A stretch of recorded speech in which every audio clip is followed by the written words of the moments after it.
खाती से ना बनल हो। जब काल आवेला तो कपारे चढ़ के बोलेला।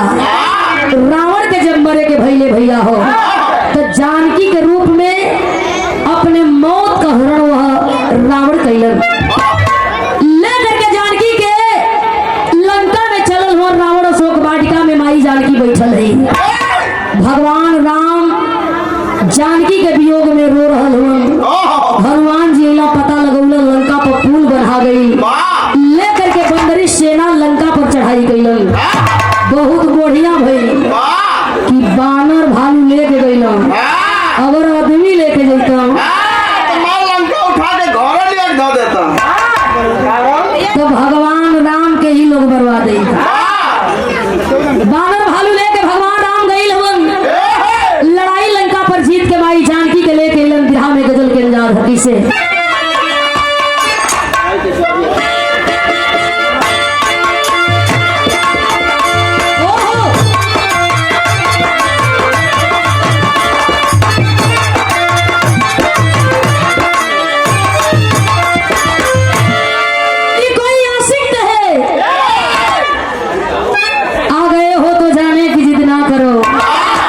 जा रहे हो तो आने का वादा करो। लेकिन ऐसा होत कहाँ बा?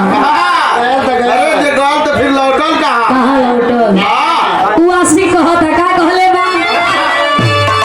अरे इतने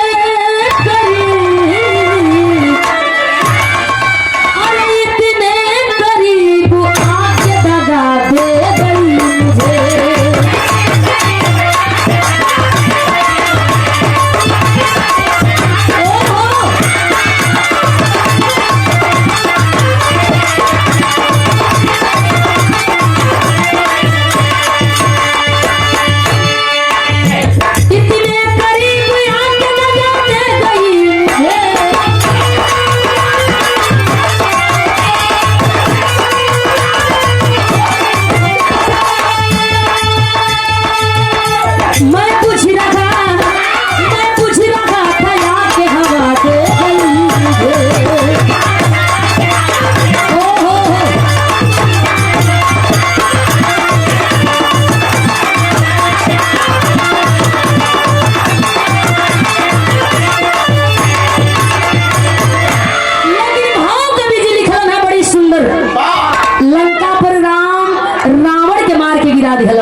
राशि सेम बा।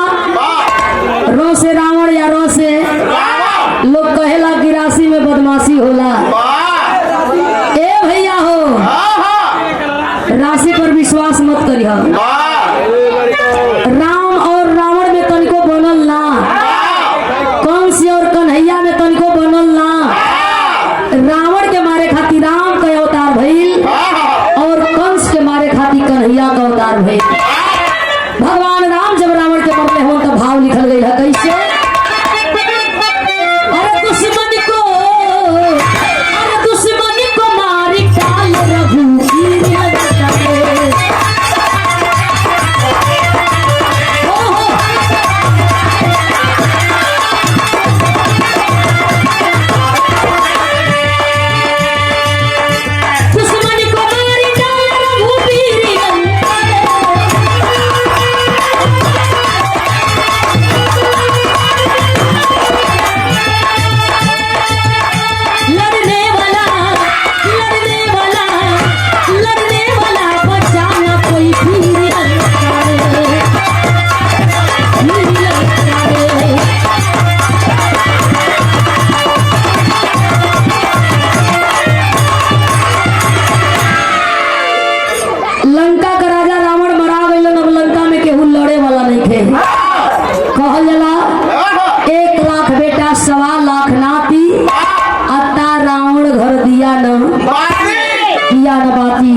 जब रावण मरा गईलन लेके राम जानकी के अयोध्या वापस के अइलन ह। अयोध्या के लोग धूप दीप जला करके स्वागत करत हुन, नाचत हुन, गावत हुन। भगवान राम के लोग राजा बनावल चाहत हुन। भगवान राम सिंहासन पर बैठल चाहत हुन। लोग सवाल कैलन ह। भगवान राम से पूछत हुन कि विशाल रावण के कैसे मरल? भगवान राम मुस्किया रहल हुन, हम कहाँ मरली? जवन कैलन हनुमान जी कैलन। ए भैया हो, अयोध्या में खुशी के ठिकान नहीं थे, सब नाचत गावत बा, लेकिन लंका एकदम झन झन करत ह। अब लंका में केहू ऐसा नहीं थे जे लंका का शानो सम्मान बचावे। वही लंकवा में एगो बीराउर रहल जवन रावण का भाई बतावल जाला, कुंभकर्ण। 6 महीना सूते 6 महीना जागे, बड़ा मेहनत करे के होखे, तब तो जागे आना है तो सुतले रहे। कुंभकर्ण का बेटा मूल नक्षत्र में पैदा भइल हल। कम बोली जाए भैया, कम बोली जाए, एकदम लागे बानी जा बोला तनी। मूल नक्षत्र में पैदा भइल हल। मैं नक्षत्र हमनों के घर में आपो के घर में होला। लइका मूर में पड़ जालन, लइकन के 27 झकावे के होला। ए भैया, मूल नक्षत्र में जब मुल्कासुर पैदा भइलन ह तो कुंभकर्ण के बतिया निक ना लगल, फेंकवा देहला दंडक वन में। मधुमक्खी मधु का रस चटा चटा करके वो मुल्कासुर का जियौली है। सयान भइलन, जवान भइलन, वही बनवा में रियाज मार के तैयार भइलन। लंका का शान बचावे खातिर चलल हुआ मुल्कासुर की, चल के लंका का शान हम बचाई, लंका का राजा बनो और राम के मारब, करे बाद विभीषण के मारब। ये मनवा में बात सोच करके मुल्कासुर लंका की ओर चले से पहले बैठ गईलन आसन मार के, लगलन ब्रह्मा के याद करे, ओम ब्रह्माय नमः, ओम ब्रह्माय नमः का जाप करे लगलन। ब्रह्मा जी आकर के खड़ा हुआ सामने बर वरदान देवे खातिर। ओ मुल्कासुर के जगा रहल हुन, बेटा आंख खोल के बर मांगला। ब्रह्मा जी से बर में का मांगले हा? ब्रह्मा का पूजा रे कइलो,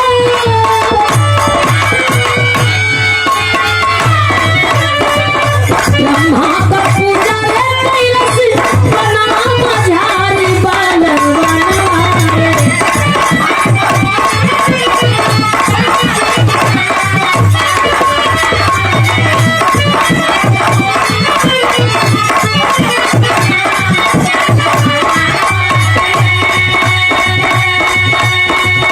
ब्रह्मा का पूजा रे कइलस, बना मझारी बालवाना रे।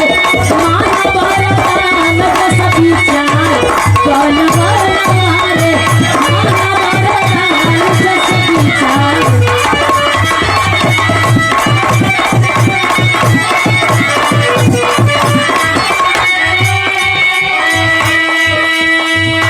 और करके ब्रह्मा जी ओ मुल्कासुर के वरदान दिहल चाहत रहन। बोल बेटा का चाही? मुल्कासुर ताकता ब्रह्मा जी की ओर कहता कि सुनी, हमके वरदान दिहल चाहता, नहीं तो वरदान दे दई कि दुनिया के कोनो मर्द हमके मारे तो हमार मौत ना होखे। ब्रह्मा जी मस्त कही के अंतर ध्यान हो गई। मुल्कासुर के घमंड हो गई कि धरती का कोनो मर्द हमके मारी तो हमार मौत ना हुई। ये सोच के लंका की ओर चल दिहलस। लिखल गई, कवनो पुरुष नाही करे पर संहार बालवाना रे।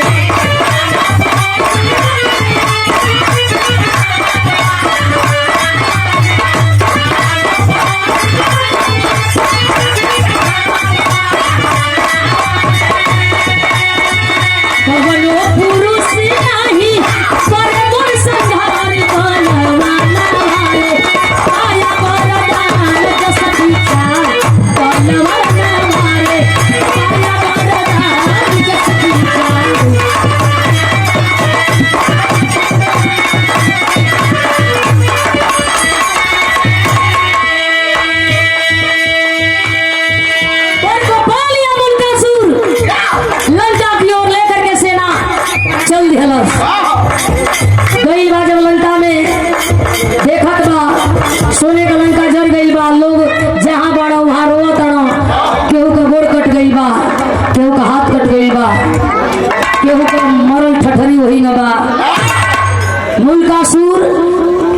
गुस्सा में लाल हो गई। विभीषण के लगल ललकारे, घर का भेदी लंका ढाहे। सबसे बड़ा कोई दुश्मन हो तो ये हमार चाचा हो। पहले एक के मारब, ओकरी बाद राम के मारब। बाप का बदला ले, चाचा का बदला ले, लंका का राजा बन। अरे विभीषण भइले कुल का मुदई, बचाना वीर कोई लंका में सब मर गईले। बचाना वीर कोई लंका में सब मर गईले। विभीषण भइले कुल के मुदई। विभीषण की वजह से सब मरा गई तो विभीषण का जिए का अधिकार ना हो। मारे बदे जब मुल्कासुर विभीषण के चलल हो तो जब अपनी जान पर आवेला तो लोग चाहेला कि हमार जान न जाए। दूसरे के मारे के होला तो लोग बिना मरौत मारेलन। इंसान जरूर होलन लेकिन इंसानियत मर जाले। आज जब अपनी पर पड़ेला है भैया तो मलैया भूसो में 4 घंटा बैठ जालन। न गर्मी होला न पसीना होला।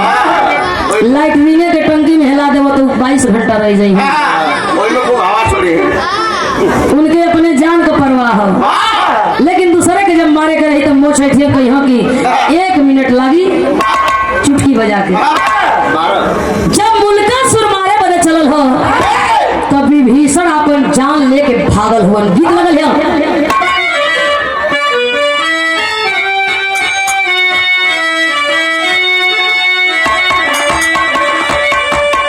काम पर खाली ध्यान दो, सरकार पे मत ध्यान दो। लोग उनको पैसा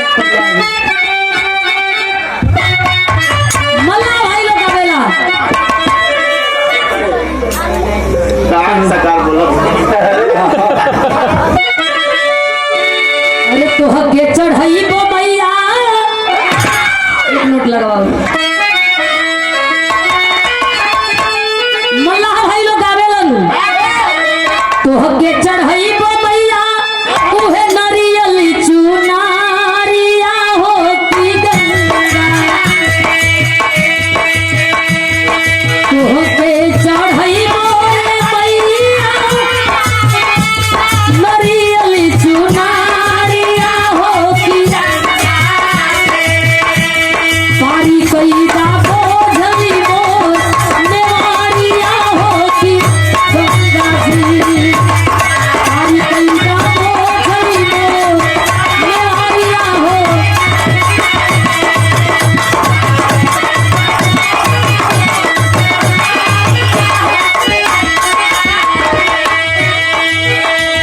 घेरा में घेराई हो गई लंका सिंहासनवा हो, भवनवा तज के भागेला विभीषण लेके जानवा हो, भवनवा तज के।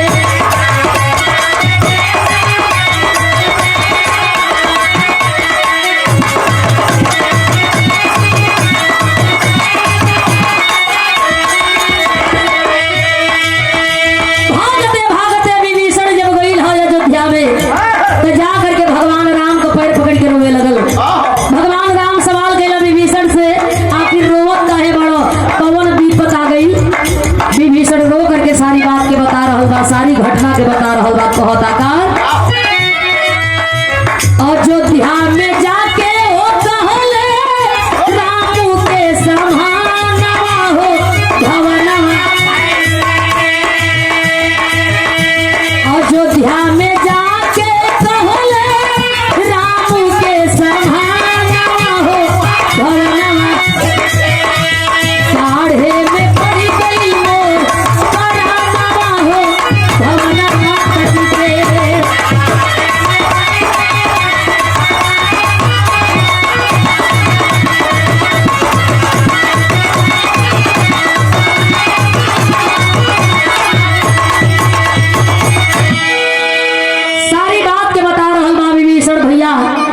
जीवन जान हमार दोनों संकट में हो गई। आप कही के आई रहनी है प्रभु की लंका में अब कोनो वीर पैदा ना हुई, लेकिन हमके मारे खातिर मुल्कासुर पैदा हो गई।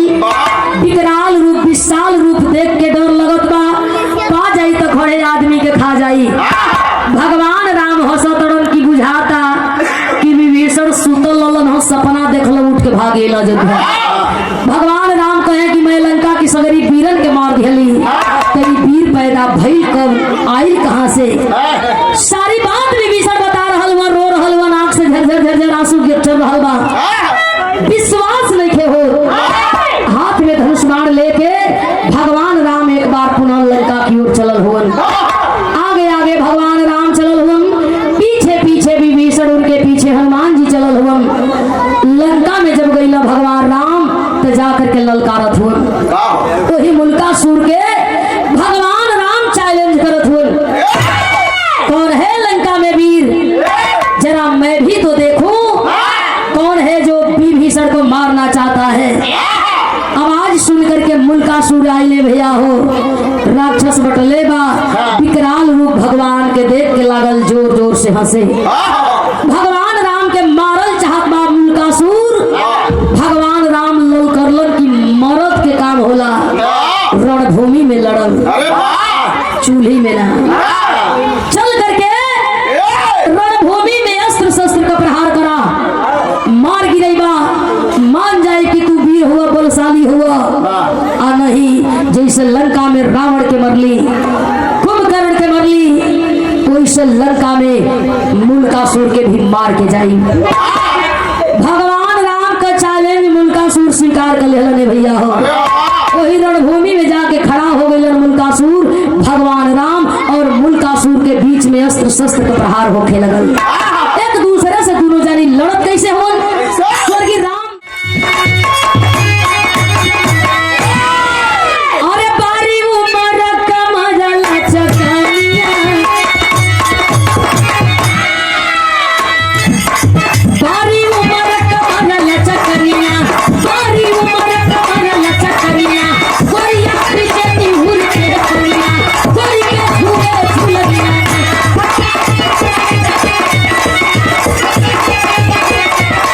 कोई के झूले झूलनिया।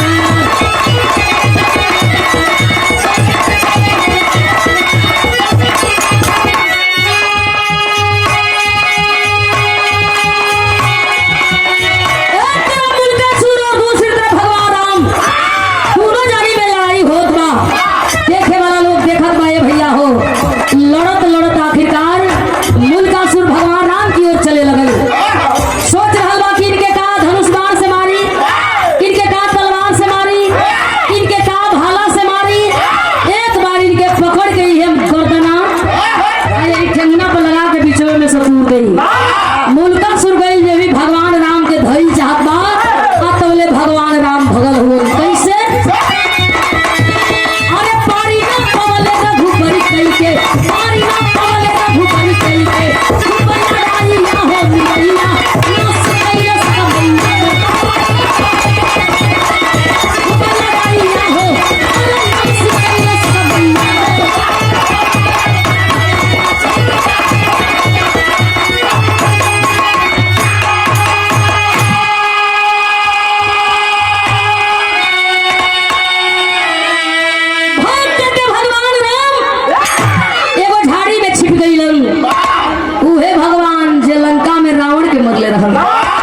मुल्कासुर जब गईल जाके धइल चाहता, ये घघेला ध के यही पटक के तोड़ गई।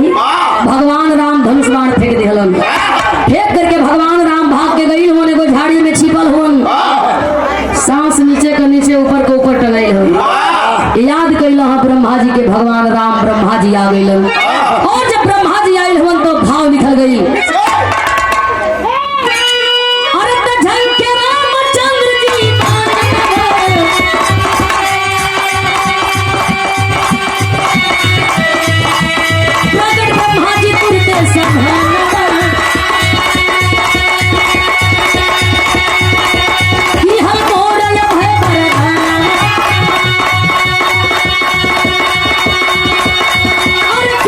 पुरुष न करी है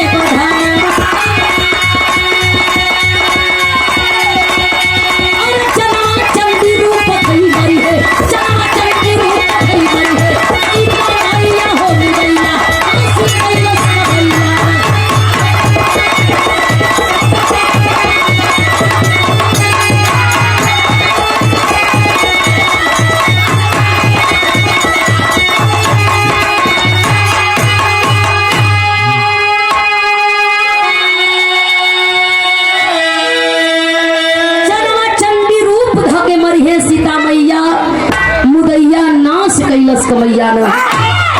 भगवान राम याद करत हुन ब्रह्मा जी अइला पूछत हुन रे मलिकार तू 5 गो मुड़ी लेके हिलावत है हमार जान संकट में हो।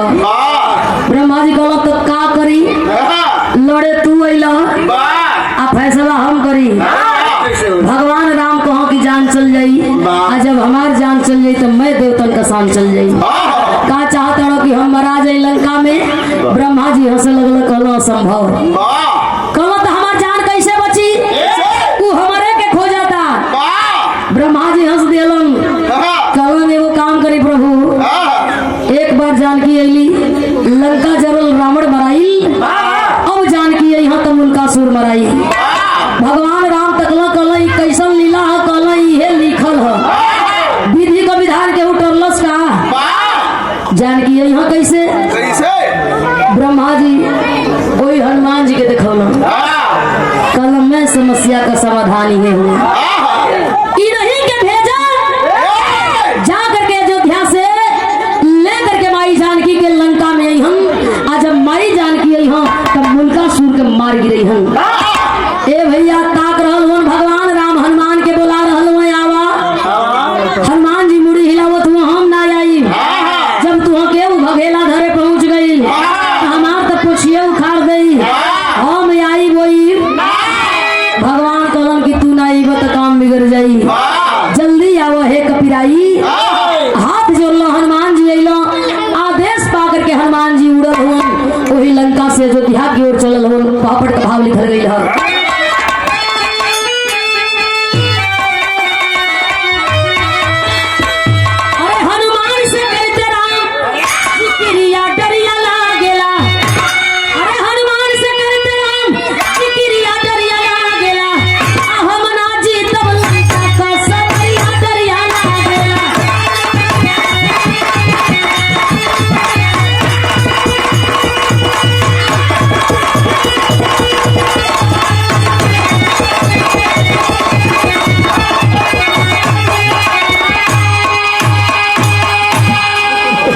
चोर चोर के दारी में तिनका हमेशा रहेला।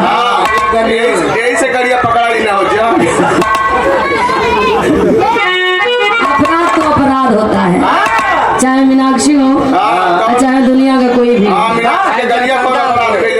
प्रदूषण ना रहे। ए भैया हो चलो हनुमान जी भगवान राम का आदेश मान के हाथ जोड़ लो। हाँ भगवान राम कहो तरल सब दिन बाहा पूजा वाला हनुमान और जो बाहा पूजा हो और जाके अयोध्या से सीता जी के लंका ले आवा हो आगे देश चले तो पीपल करिया डरिया लागेला सीता जी से पहले धई पैरिया डरिया लागेला।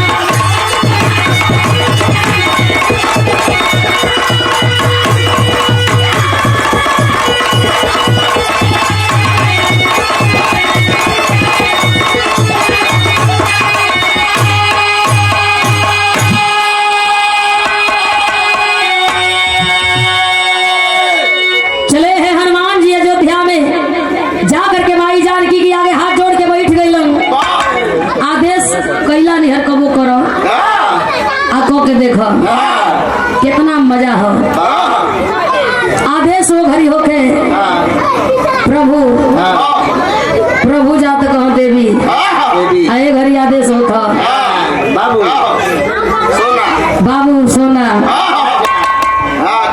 मर्द के नाम अगर सोनू हो मार्केट अगर मर्द जात हो तो मेहरारू कोई सोनू लड़का लाने का जिलेबी छना थे तुम्हारा बड़ा खुश होता कि चलो मेहरारू कम से कम नाम तो ले लो सोनू को आती है नाम ले ले बड़ा खुश होता लगे घरी मर्द जात हो तो चोरी चोरी जिलेबी चोटैया लेके पिछवाड़े में आवत हूँ खिड़की में थमावत हूँ मेहरारू से कहत हूँ कि खा के झिलिया डाल दे चूल्हिया में तो माई जान जाए ना तो जान देंगे माई के न जनावे पावे कैसा चलल है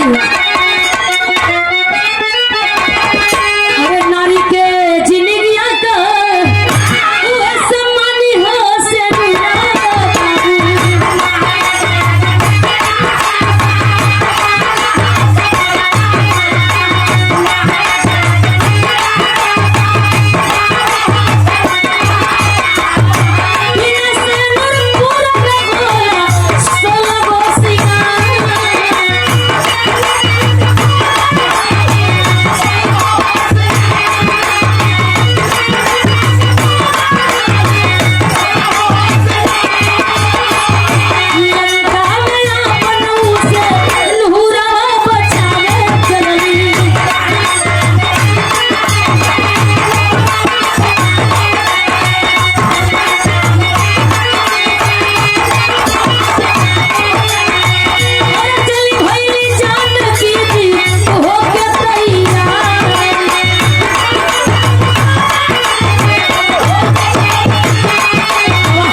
पार हो गई तो मौरत जाई कही मेहरारू से की लाठी दे तो मेहरारू कही अरे हमार राम जी हो राम जी मत जई हो राम जी कोनो मार दे कपड़ा फाट जई हो राम जी मौरत मन हम को रही खिचिया या चल जई हम गांव के बीच में जाके लड़ाई को के कपार से फोड़वा के हम तो मेहरारू जितनी घड़ी हरदी कूटी उतनी घड़ी गरियाई की जोर है बगला मने कैली रखत पे ना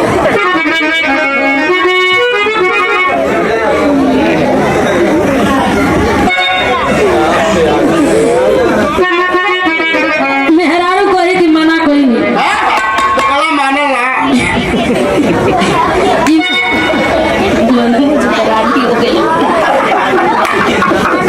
कहे कि मना करी लेकिन मनलन ओह आ माई कहे कि अरे हमार लाल हो लाल अरे कई साल का खियावल निकाल दे हलो से हो लाल माई हरदी कुटी हम गरम करी हम ले जाके छोपी हम इतना गरियई हम जई हम तो दुआरे पर कही के यहाँ कि तोहने बाघ बड़ा सब तो ही बाघ पैदा कैले बड़ी तनी अकेली अकेला हमारा बेटा से फरियाल सब माई और मेहरारू में इतना अंतर बतावल जाला लोग कहेला कि मेहरारू मर्दे के जेब टोवेले आ माई बेटा का पेट टोवेले माई कहे कि लाल का पेट सटल बा आ मेहरारू कहे कि यार जेब ऊंच नहीं थे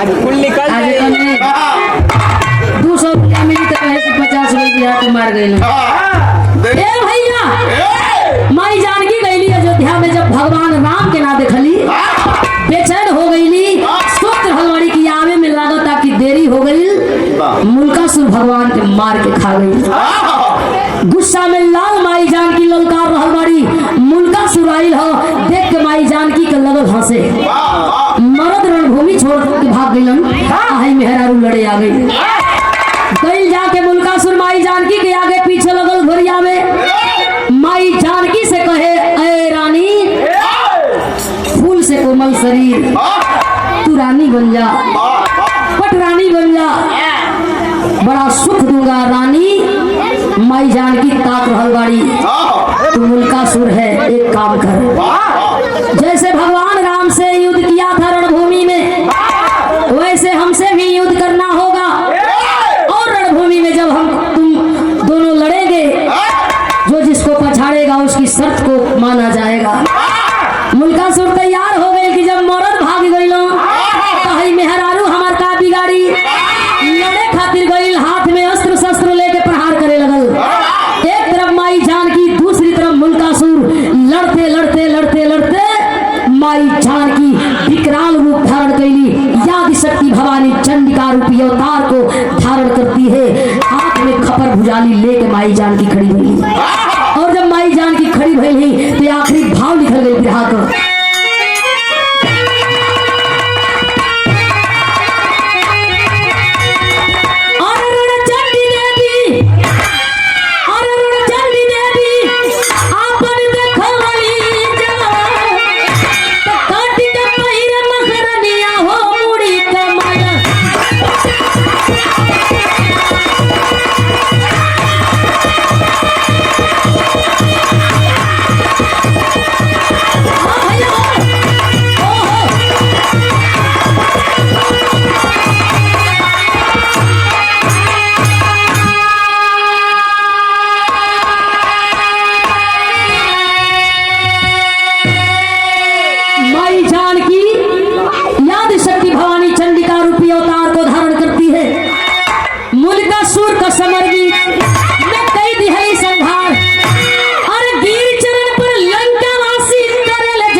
एक ही रट लगा रहल बाड़ी, मुझे खून दो, मुझे मुंड माला दो, मुझे खून दो, मुझे मुंड माला दो। भागल ब्रह्मा जी अइलो कि देखा तानी कि एगो की चलते हजार मरई हम। गइलो भगवान राम के आगे हाथ जोड़ कहल, हे प्रभु अब हेजल कैले से काम ना चली, चलो उनके देवी के शांत कराओ। भगवान राम उठ के अइलन, जब माई जानकी के विकराल रूप देखलन हाथ तो देहिया कांप गई। जाके आगे खड़ा भइला, हाथ जोड़ लेहलन, शांत हो जा देवी। शांत भइली हम माई जानकी। जब देख रहल बाड़ी प्रभु श्री राम के चेहरा पर खुशी हो, कलाई पकड़ली लेके अयोध्या की ओर चलल चाहत बाड़ी। भागल विभीषण आइल माई, ई त कही के गइला कि लंका में कोनो वीर ना पैदा होई त ई आ गई, अब तू कुछ कही दो। माई जानकी तिलक कैली हो, वरदान देली विभीषण के लंका में कोनो वीर पैदा ना हुई जो उन विभीषण के जान से मारी। विभीषण के अंत नहीं थे। वरदान के पा करके विभीषण बड़ा खुश होइलन, लंका में जीवन जिए लगलन। माई जानकी वापसी अयोध्या की ओर अइली हो। भाव है आखिरी, विभीषण को निडर राज देकर सीता महारानी, राम के साथे सेना सुने और चली अवध बिहानी। ज्ञानी कहीं गई लंका कन्या हो बूढ़ी कमल।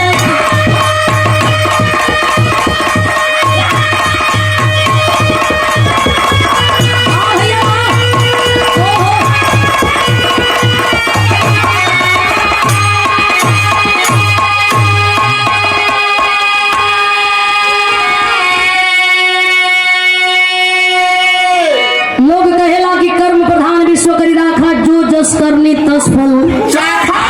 धरती पर जे आइल बा उ नरकी शरीर लेके आइल बा। सब शरीर के अपने अपने तहत यूज करत बा। केहू हारमोनियम बजा के अपन जीवन जियता, केहू गा के जियता, ढोलक बजा के जियता। सब अपने तहत अपने नरकी शरीर के जियत बा। लेकिन कहल जाला कि जेकर आकार बनल बा ओके बेकार होखे के है। आजकल नरसों परसों कर्म महान होखे के चाहिए, ताकि गैला की बात भी लोग कहे कि फलाने बड़ा नेक दिल रहलन, जियला की बात भी लोग कहे कि फलाने बढ़िया हवन। बढ़िया सुने खातिर कुछ लोगन के मरे के होला। लोग कहेला कि अरे वो फलाने बड़ा नेक रहलन। विदाई हम कहिला कि दू ढंग के होले। एगो ऊ विदाई होले लोग कहेला कि हे भगवान बड़ा नीक रहलनी, एगो ऊ विदाई होला लोग कहेला कि हे भगवान 6 महीना पहले ले जाए चाहत रहे। तो विदाई होखे, लेकिन ढंग का विदाई होखे। चाहे केहू होखे कर्म प्रधान विश्व करी राखा, जस करनी 10 फल चाखा। हम हो प्रमोद होखे, चाहे मास्टर होखे, चाहे मनोज होखे, कर्म अच्छा करी जा। माता रानी के दरबार में हाथ उठा के साच बोला जा कि कर्म बढ़िया कर बजा कि नहीं, पापी बड़ा जा।